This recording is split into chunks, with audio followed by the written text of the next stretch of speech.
Hi மக்களே, welcome back to Dora Buji kitchen. இதான் நம்ம சேனலை ஃபர்ஸ்ட் டைம் பார்க்குறீங்கன்னா மறக்காம சப்ஸ்கிரைப் பண்ணிக்கோங்க. இன்னைக்கு நம்ம என்ன ரெசிபி பார்க்க போகிறோம் அப்படின்னா வெஜ் லிவர் கிரேவி. அதாவது நம்ம வந்து ஈரல் வச்சு செய்ய போகிறது இல்லை, சைவ ஈரல் கிரேவி வந்து எப்படி செய்யறதுன்னு பார்க்க போகிறோம். ஸோ அதுக்கு தேவையான இன்க்ரீடியன்ஸ் என்னென்னன்றதை ஃபர்ஸ்ட் பார்த்துடலாம். 3 மீடியம் சைஸ் வெங்காயத்தை நீட்டாக கட் பண்ணி எடுத்து வச்சிருக்கேன். 3 மீடியம் சைஸ் தக்காளி பொடியை கட் பண்ணி எடுத்து வச்சிருக்கேன். கொத்தமல்லி புதினா சேர்த்து ஒரு கைப்பிடி எடுத்து வச்சிருக்கேன். 4 பச்சை மிளகாய் வந்து கீனி கட் பண்ணி சின்ன சின்னதாக எடுத்து வச்சிருக்கோம். தேவையான அளவு வந்து எண்ணெய், அதுக்கப்புறம் வந்து இஞ்சியும் வந்து ஒரு இன்ச்சும் 3 பல்லு பூண்டும் வந்து நம்ம தட்டி எடுத்து வச்சிருக்கோம். பட்டை, லவங்கம், ஏலக்காய், கல்பாசி எல்லாம் வந்து ஈச் வந்து ஒரு கிராம் எடுத்து வச்சிருக்கோம். இஞ்சி பூண்டு பேஸ்ட், அதுக்கப்புறம் வந்து கருவேப்பிலை, மிளகு, கடுகு, அதுக்கப்புறம் வந்து குழம்பு மிளகாத்தூள் எடுத்து வச்சிருக்கேன், கரம் மசாலா, மஞ்சத்தூள் எடுத்து வச்சிருக்கேன், சோம்பு எடுத்து வச்சிருக்கேன். பச்சை பயிர் வந்து கால் கிலோ எடுத்து நான் வந்து 5 to 6 hours ஊற வச்சு தண்ணி எடுத்து தனியாக வச்சிருக்கேன். இதை வந்து நம்ம பேஸ்ட் பண்ணி தான் நம்ம வந்து ஈரல் மாதிரி பண்ணி நம்ம கிரேவி செய்ய போகிறோம். ஃபர்ஸ்ட் அந்த பேஸ்ட் எப்படி ரெடி பண்ணுறதுன்னு பார்த்துக்கலாம் வாங்க. ஃபர்ஸ்ட் வந்து நம்ம அந்த பச்சை பயிரை வந்து மிக்சியில் வந்து பிளெண்ட் பண்ணிக்கலாம். இட்லி பதத்துக்கு அந்த மாவை வந்து நம்ம அரைச்சிக்கலாம். நான் வந்து 5 to 6 மணி நேரம் ஊற வச்ச பயிர் எடுத்து ஃபர்ஸ்ட் மிக்சியில் ஆட் பண்ணிக்கிறேன்.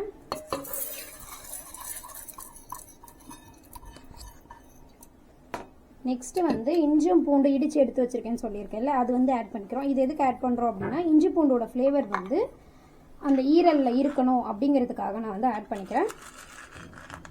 ஒரு 10 மிளகு ஆட் பண்ணிக்கலாம்.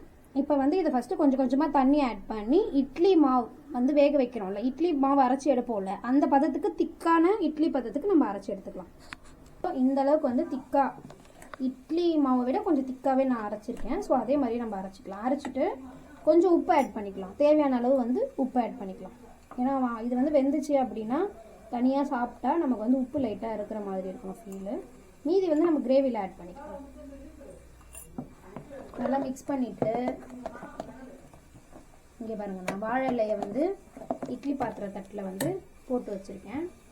இந்த மாதிரி வந்து நீங்கள் வந்து போட்டுட்டு இட்லி பாத்திரத்தை ஹீட் பண்ணிவிட்டு அதில் வந்து நம்ம இட்லி மாவு மாதிரி ஊற்றிக்கலாம். எண்ணெய் தடவி வாழை இலையை வந்து கட் பண்ணி போட்டு வச்சுருக்கேன்.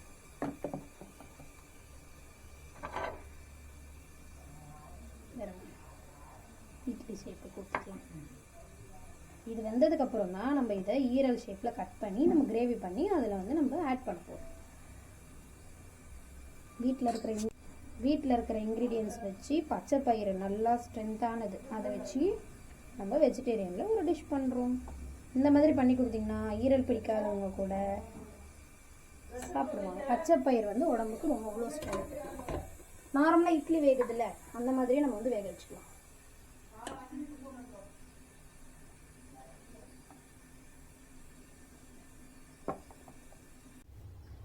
இப்போ 10 to 15 minutes ஆயிடுச்சு. நம்ம இதை வந்து ஓப்பன் பண்ணி பார்த்துடலாம் வெந்துருச்சா அப்படின்ட்டு. இப்போ வந்து ஒரு ஸ்பூனோ இல்லை கத்தியோ ஏதாவது ஒன்று வச்சு இப்படி எடுத்தீங்க அப்படின்னா வெந்துருச்சு. இப்போ வந்து இதை நம்ம வந்து ஒரு பிளேட்டுக்கு ட்ரான்ஸ்ஃபர் பண்ணிடலாம். ஆற வச்சுட்டு அதுக்கப்புறம் இதை வந்து நம்ம ஈரல் ஷேப்புக்கு நம்ம கட் பண்ணிக்கலாம். ஒன்று ஒன்றா நம்ம எடுத்து இந்த மாதிரி ஒரு பிளேட்டில் வச்சிடலாம். பட் ஆனால் ஆற வைக்கணும். ஆற வச்சதுக்கப்புறம் தான் கட் பண்ண முடியும். அப்போ தான் உங்களுக்கு வந்து உடையாமல் கரெக்டாக வரும் உங்களுக்கு. இந்த மாதிரி வாங்க மக்களே, வெஜ் ஈரல் கிரேவி எப்படி செய்கிறதுன்னு பார்த்துடலாம். அதுக்கு முதல்ல ஒரு பாத்திரம் வச்சுட்டு 3 to 4 டேபிள் ஸ்பூன் வந்து நம்ம ஆயில் ஆட் பண்ணிக்கிறோம். ஆயில் ஹீட் ஆகட்டும். ஹீட் ஆனதுக்கப்புறமா வந்து நம்ம நெக்ஸ்ட் இன்க்ரீடியன்ட் ஆட் பண்ணிக்கலாம். ஆயில் வந்து ஹீட் ஆயிடுச்சு. இப்போ வந்து நம்ம பட்டை, கிராம்பு, ஏலக்காய் எடுத்து வச்சுருக்கோம்ல, கல்பாசி, அதெல்லாம் ஆட் பண்ணிக்கிறோம். அது லைட்டாக பொரிஞ்சதுக்கப்புறமா வந்து நம்ம நெக்ஸ்ட் இன்க்ரீடியன்ட் ஆட் பண்ணிக்கலாம். 1/2 டேபிள் ஸ்பூன் கடுகும் சோம்பு எடுத்து வச்சுருக்கோம், 1/2 டேபிள் ஸ்பூன், அதுவும் நம்ம ஆட் பண்ணிக்கிட்டோம். அது நல்லா பொரிஞ்சதுக்கப்புறமா வந்து நம்ம நெக்ஸ்ட் இன்க்ரீடியன்ட் ஆட் பண்ணலாம். இப்போ வந்து அது நல்லா வந்து பொரிஞ்சிருச்சு. இப்போ வந்து நம்ம கருவேப்பிலையும் ஒரு 4 பூண்டும் தட்டி எடுத்து வச்சுருக்கோம், அதையும் நம்ம ஆட் பண்ணிக்கலாம். ஆட் பண்ணிவிட்டு பூண்டோட பச்சை வாசனை போகிற அளவுக்கு நம்ம வந்து ஃப்ரை பண்ணிக்கலாம்.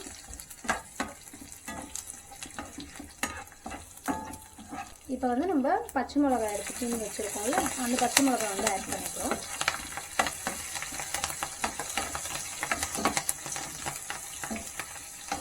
பச்சை மிளகாய் ஒரு 1 மினிட் ஃப்ரை பண்ணதுக்கப்புறமா வந்து நம்ம வந்து நெக்ஸ்ட் இன்க்ரீடியண்ட்டாக ஆனியன் வந்து நம்ம ஆட் பண்ணிக்கிறோம்.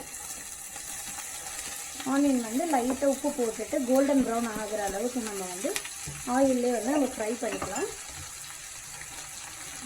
சும்மா ஆயிலில் ஃப்ரை ஆகிற அளவுக்கு உப்பு ஆட் பண்ணால் போதும். நல்லா கோல்டன் ப்ரௌன் ஆனதுக்கப்புறமா வந்து நம்ம நெக்ஸ்ட் இன்க்ரீடியன்ட் ஆட் பண்ணலாம். இப்போ வந்து நம்ம எடுத்தோம்ல, அது வந்து நல்லா வெந்துருச்சு. அந்த இட்லி ஷேப்பில் இருக்கிறது இதை வந்து நம்ம இப்போ ஈரல் ஷேப்புக்கு கட் பண்ணிக்கலாம். வந்து பாருங்கள், இந்த மாதிரி நம்ம கட் பண்ணிவிட்டு கிரேவி செஞ்சுட்டு அதுக்கப்புறம் அந்த கிரேவியில் ஆட் பண்ணிக்க போகிறோம்.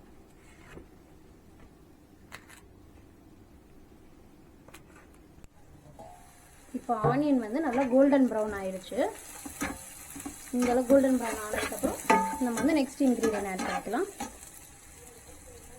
இஞ்சி பூண்டு பேஸ்ட் வந்து நான் வந்து ஒரு 3 to 4 டேபிள் ஸ்பூன் எடுத்து வச்சுருக்கேன். அது வந்து நம்ம ஆட் பண்ணிக்கலாம். இஞ்சி பூண்டோட பச்சை வாசனை போகிற அளவுக்கு நல்லா வதக்கிட்டு அதுக்கப்புறம் நம்ம நெக்ஸ்ட் இன்க்ரீடியன்ட் ஆட் பண்ணிக்கலாம். ஒரு 1 மினிட் வதங்கிச்சுன்னா போதும் எனக்கு. இப்போ வந்து நம்ம இஞ்சி பூண்டு ஆட் பண்ணி 1 மினிட் ஆகிடுச்சு. பச்சை வாசனை போனதுக்கப்புறமா தக்காளி ஆட் பண்ணிக்கலாம். 3 மீடியம் சைஸ் தக்காளி எடுத்து பொடியாக கட் பண்ணி வச்சுருக்கேன். அதை வந்து ஆட் பண்ணிவிட்டு அதுவும் நல்லா வந்து ஸ்மாஷ் ஆகணும். ஸ்மாஷ் ஆனதுக்கப்புறமா வந்து நம்ம நெக்ஸ்ட் இன்க்ரீடியன்ட் ஆட் பண்ணலாம்.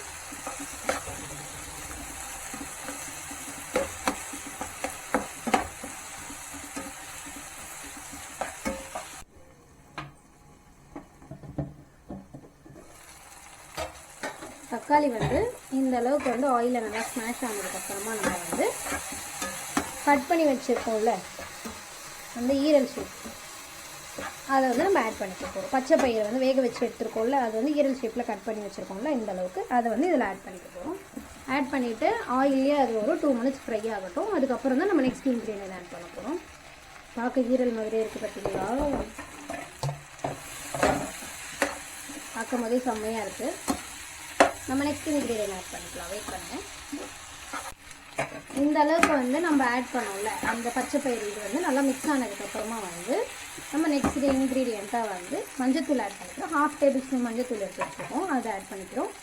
3 டேபிள் ஸ்பூன் குழம்பு மிளகாத்தூள், ப்ளெயின் மிளகாத்தூள் இல்லை குழம்பு மிளகாத்தூள் எடுத்து வச்சுருக்கோம், அதை ஆட் பண்ணிக்கிறோம்.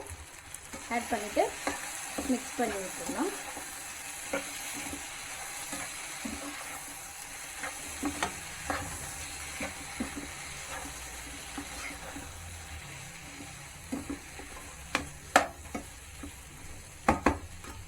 நெக்ஸ்ட்டு வந்து 1 டேபிள் ஸ்பூன் கரம் மசாலா எடுத்து வச்சுருக்கோம், அதை ஆட் பண்ணிக்கலாம்.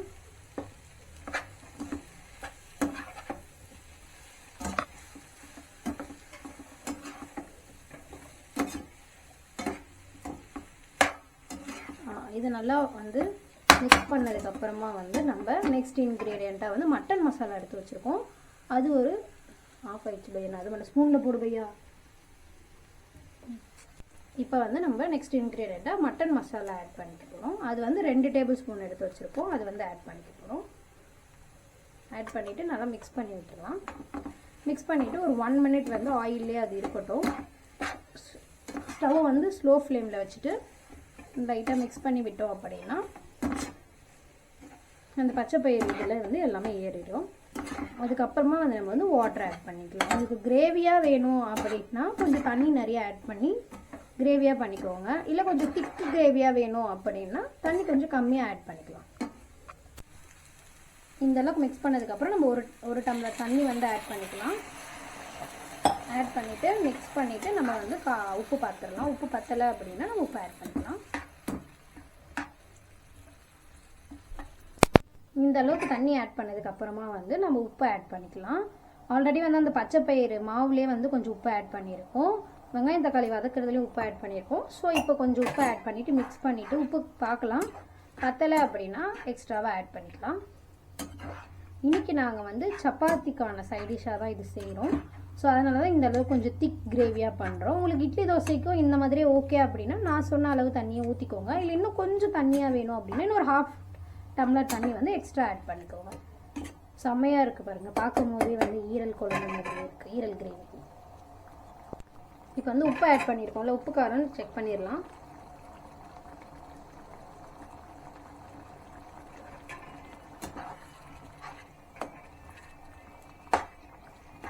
உப்பு காரம் கரெக்டாக இருக்குது. உங்களுக்கு அப்படி பத்தலை அப்படின்னா நீங்கள் வந்து கொஞ்சம் உப்பும் காரமாக ஆட் பண்ணிக்கலாம். எங்களுக்கு கரெக்டாக இருக்குது. ஒரு 10 மினிட்ஸ் வந்து லோ ஃப்ளேமில் மூடி போட்டு வச்சிடலாம். இப்போ வந்து நம்ம தண்ணி ஊற்றி 10 to 15 மினிட்ஸ் ஆகிடுச்சு. கிரேவி அளவுக்கு நல்லா வந்து திக்காகிடுச்சு. இப்போ வந்து நம்ம மிளகுத்தூள் ஆட் பண்ணிக்கலாம். மிளகுத்தூள்னா மிளகு வந்து அரைக்கலை, ஒன்றும் பாதியமாக இடித்து எடுத்து வச்சுருக்கோம். அந்த மிளகுத்தூள் ஆட் பண்ணிக்கலாம். ஆட் பண்ணிவிட்டு மிக்ஸ் பண்ணிவிட்டு ஒரு கைப்பிடி வந்து கொத்தமல்லி தூவிட்டு சர்வ் பண்ணிடலாம். இப்போ வந்து கொத்தமல்லி ஆட் பண்ணிக்கலாம்.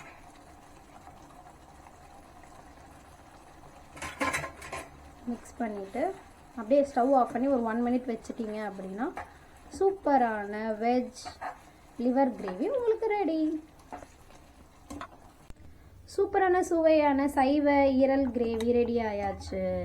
இதெல்லாம் சிம்பிளாக வீட்டில் இருக்கிற இன்க்ரீடியன்ஸ் வச்சே செஞ்சு அசத்துங்க உங்கள் வீட்டில் இருக்கிறவங்கள. எங்கள் வீட்டில் இருக்கிறவங்க டேஸ்ட் பண்ணி பார்த்துட்டு நான்வெஜ் மாதிரியே இருக்குது, வெஜ்ஜுன்னே கண்டுபிடிக்க முடியாது அப்படிங்கிற அளவுக்கு சூப்பராக இருக்குது அப்படின்னு சொல்லியிருக்காங்க.